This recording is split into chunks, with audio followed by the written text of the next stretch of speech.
Pendidikan karakter dalam naskah layang muslimin muslimat. Sebagai berikut, abstrak. Pada masa kini banyak para peneliti yang berbicara tentang pendidikan karakter. Tetapi pendidikan karakter yang terkandung dalam naskah layang muslimin muslimat LMM, belum ada yang membahasnya.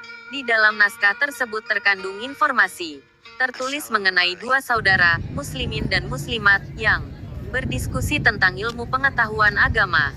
Dalam setiap pembicaraannya terkandung makna pendidikan karakter. Naskah LMM merupakan produk masa lampau yang kandungannya relevan dengan tatanan kehidupan untuk masa kini, dan perlu diaplikasikan dalam kehidupan sehari-hari.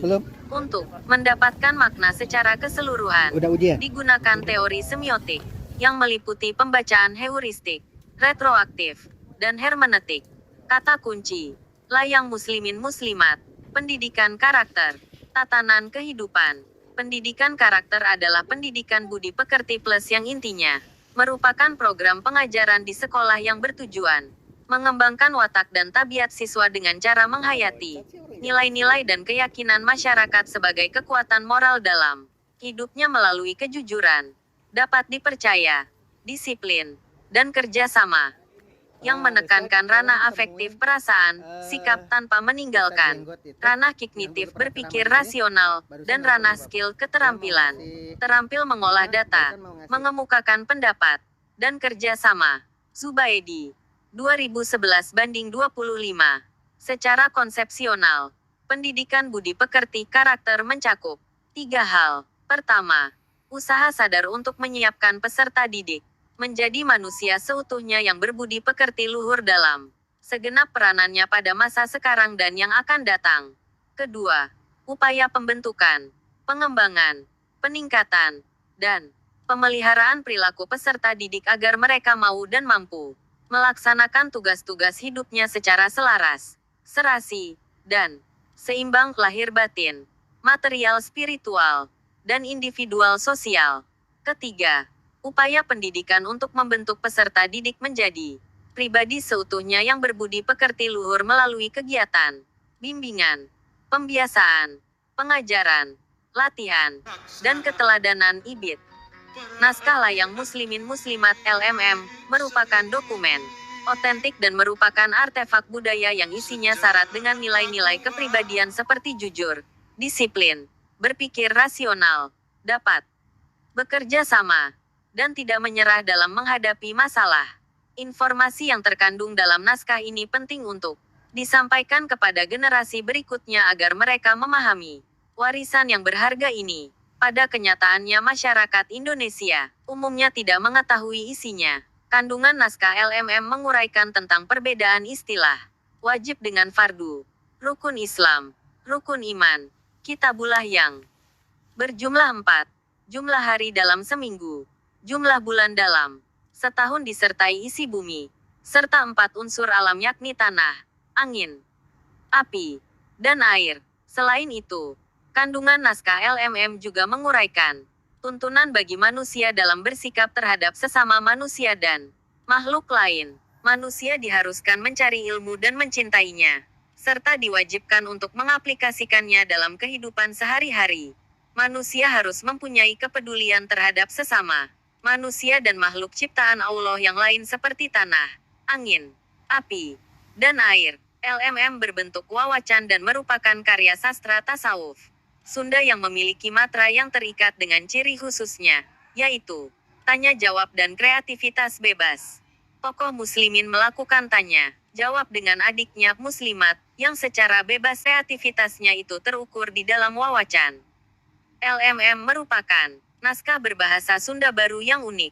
Keunikan naskah ini di antaranya terletak pada strukturnya yang terurai dalam beberapa episode. Masing-masing episode, di satu sisi, struktur ceritanya utuh dan berdiri sendiri dan, pada sisi lain, ceritanya bersambung dan terkait dengan episode lainnya. Naskah LMM menurut Kalsum 1998/50-51 terdiri atas 5 jilid yang dalam hal ini disebut 5 episode pen. Kelima jilid tersebut terdiri atas jilid ke-1 sampai keempat yang berbentuk dangding puisi pupuh dan jilid kelima yang, walaupun berbentuk prosa, isinya sama dengan jilid pertama.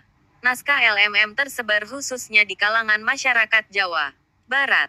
Selain di Kabupaten Kuningan, naskah LMM ditemukan juga di beberapa tempat seperti di Kabupaten Garut Ekat Jati, 1983 banding 498.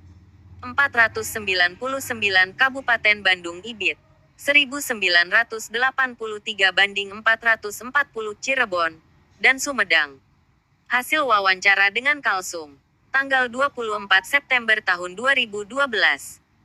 Berdasarkan pengamatan terhadap keberadaan naskah LMM yang tersebar di masyarakat itu, judul naskahnya sama dengan naskah Muslimin Muslimat dan Wawacan Muslimin Muslimat. Selain itu, tentang Muslimin Muslimat terdapat pada judul yang berbeda yaitu Naskah Wawacan Jakaula Jakauli, Wawacan Jasadiyah, dan Seratan Nurani Kalsum, 1998 banding 50. Secara garis besar, isi teks dari naskah-naskah tersebut sama, kecuali tokoh Jakaula Jakauli dalam Wawacan Jakaula Jakauli diganti dengan Muslimin Muslimat dalam Wawacan Jasadiyah dan Seratan Nurani. Jumlah naskah tentang Muslimin Muslimat yang mencapai sekitar 20 naskah ini menunjukkan bahwa naskah tersebut populer dan disukai masyarakat, dan di antara naskah tersebut saling berkaitan dan memiliki hubungan kekerabatan secara struktural. Inti cerita dalam LMM ialah sebagai berikut. 1. Sehabis salat Isya sampai menjelang subuh, Raden Muslimin dan Raden Muslimat bertanya jawab mengenai ilmu agama. Selesai mengerjakan salat subuh, tanya jawab tersebut dilanjutkan di rumahnya, meliputi perbedaan istilah fardu dengan wajib dan rukun Islam. Sri Sampurna, 82. Muslimat mulai bertanya tentang salat 5 waktu tetapi yang wajibnya ada 4 perkara. Muslimin menjawab bahwa dalam salat yang selalu memuliakan dan mengumandangkan asma Allah terdiri atas berdiri merupakan huruf alif, ruku merupakan huruf lem awal, sujud merupakan huruf lem akhir, dan duduk merupakan huruf ha, he. Sedangkan takbiratul ihram merupakan tanda tasydid. Dengan demikian, alif lem lem he, ha merupakan lafaz Allah. Titik kurung buka. 3. Alif lem lem he, ha yang disimbolkan pada cahaya nur. Muhammad yaitu nur bersifat cahaya merah, Hawa bersifat cahaya kuning, Mangun bersifat cahaya putih, dan bumi bersifat cahaya hitam. Sedangkan simbol tasydid merupakan cahaya terang, matahari. 4.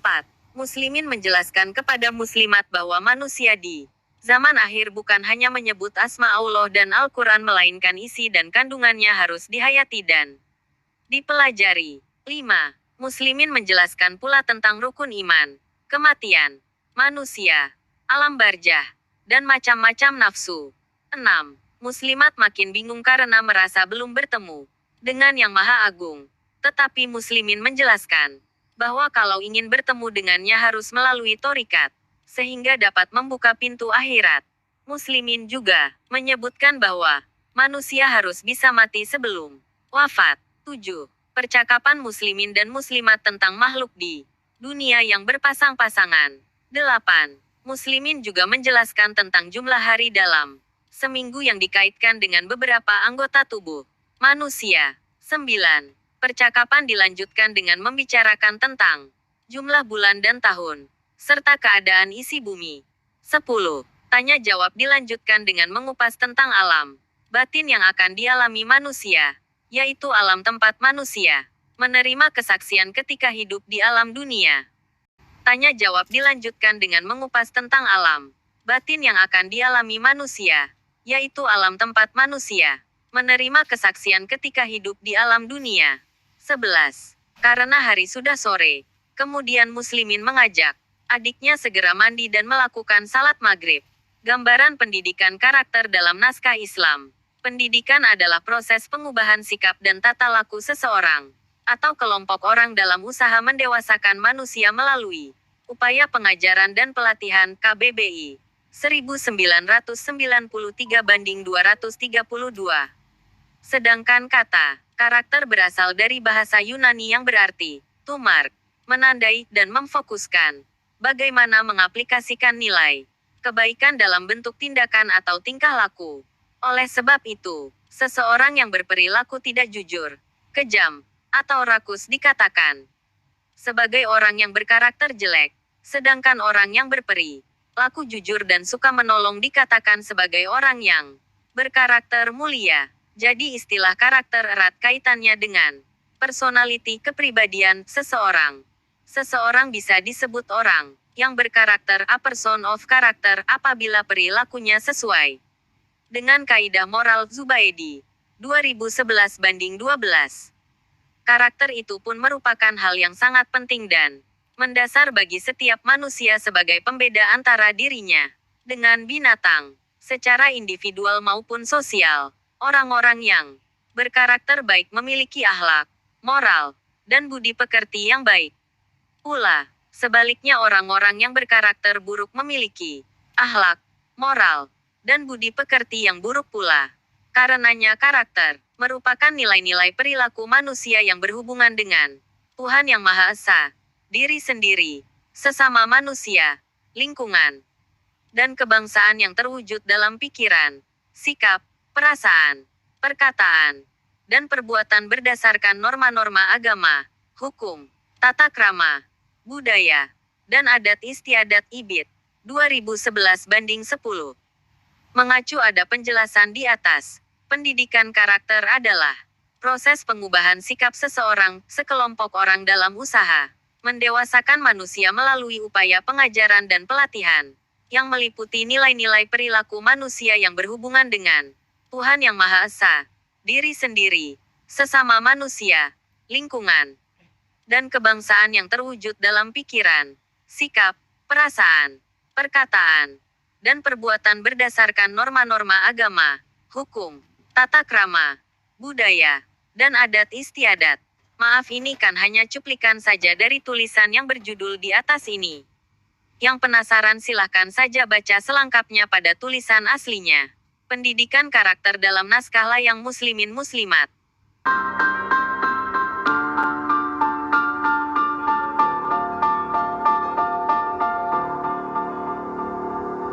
Wadlogu